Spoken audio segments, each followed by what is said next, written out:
left, you get an even better shot in just a moment. The upper stage needs to be filled up to the last minute. Why? Because it's cold propellant evaporates in this heat. And when I say cold, liquid oxygen minus 180 degrees, liquid hydrogen minus 250. Those yellow arms in the middle of your screen, those are the propellant feeder arms. The fuel boils off and needs constant topping up. À tous de DDO, attention pour moins 1 minute. The DDO is going to call out the 1 minute mark and we'll be into the final 60 seconds before liftoff. Top, H0 moins 1 minute. Well, all that's left to explain is the ignition sequence. Remember we said how power was passing from the ground to the launcher to make her autonomous. Well, this phase, the ignition phase, is already carried out by the onboard computer. Here's what to watch for. It begins when those cryogenic arms, the yellow bars, will pull back at minus 5 seconds when the DDO says 5. At 0, he will call out allumage, which is ignition, and the main engine will light. But we don't lift off quite yet. Count to 7. For 7 seconds, the computers are checking the performance in the main engine while it's burning on the pad. They'll do it twice to confirm it, and then give the order, follows OK, for ignition of the boosters. Final countdown. À tous de DDO, attention pour le décompte final.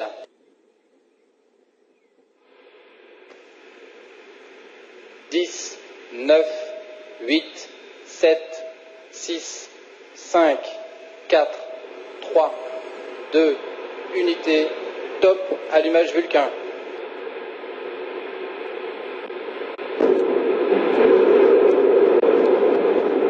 Allumage EAP, décollage.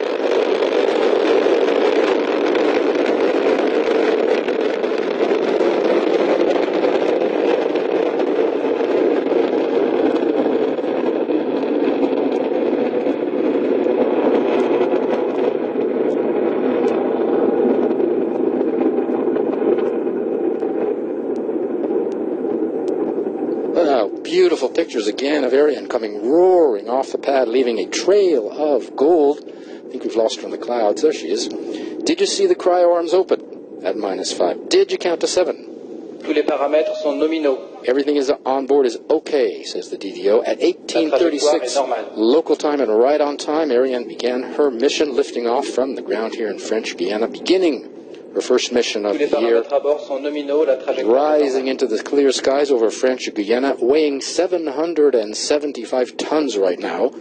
She's burning 5 tons of fuel per second, if you can believe that, 2.5 tons in each booster, and the core stage burning an additional 300 kilograms of fuel per second. She is following the program in the onboard computer, which is located in the vehicle equipment bay below the satellites, which gives all the orders, including stage separation. We'll soon begin to see those. We're in the first of 4 flight phases for Ariane. The first 3 are powered. The last is not. We'll describe each in turn so you can follow Ariane as she heads east across the Atlantic to separate the passengers over the east coast of Africa and over the Indian Ocean.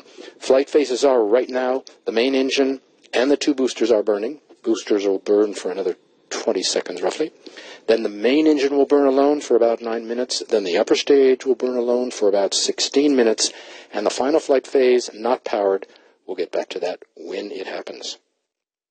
Basically, we're using the simple solid propulsion in the boosters to get off the ground, away from the pull of the Earth, and the more complex liquid propulsion, cryogenics, to obtain speed and performance. We're waiting for confirmation of the booster separation. You'll be able to see that. Des étages d'accélération à poudre. There it is. The GDO has just called it. You can see the 2 boosters falling away, leaving their vapor trail. In the middle is the core stage, Ariane, continuing to burn. Nice shots. Tous les paramètres à bord sont nominaux. The boosters will fall 500 kilometers from shore in a protected area. Having done their job, we're now in the second powered flight phase, the main engine. La trajectoire est normale. Away. We're coming up on separation of the fairing. Just before we do, take a look at the left-hand side of your screen, the upper left, the cursor crawling up the line. That's actually 2 lines. One is superimposed on another, the optimum trajectory and the real-time trajectory. As long as they're one and the same, we're right where we should be. Below that, 2 lines, A and V. A is our altitude. You see we're climbing. V is our speed.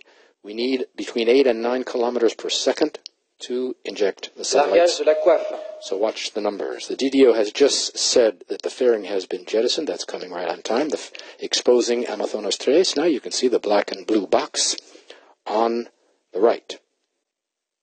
The fairing protects the payload from shocks during Ariane's ascent through the atmosphere. Once we leave the atmosphere at about 100 kilometers up, we don't need it anymore. And we can drop the weight, which is about 500 kilos. The core stage, basically a big propellant tank with the engine. It uses cryogenic propellant. You've heard that word before. Cryogenics offer certain advantages over storable propellant, which is the other option, namely better performance. They can also be turned off and on, and its motors can be reignited and can function longer, and we can see that with the upper stage, which is reignitable on the Ariane, and with the fourth stage called the frigate with the Soyuz. Ariane 1 to 4, previous models, owed their success mainly to storable propellant, not cryogenics. They're fuels that are kept in ambient temperature and don't evaporate like cold cryogenic does, and you saw that before liftoff with the constant topping up we needed. Storable propellant is also cheaper, but cryogenics offer better performance. You can see Amazonas exposed to the elements. Below that is a black bell-shaped structure. That's the Silda, the carrying structure, inside of which is our second passenger. Next up, the latest in a series of profiles of space professions here at the Space Base.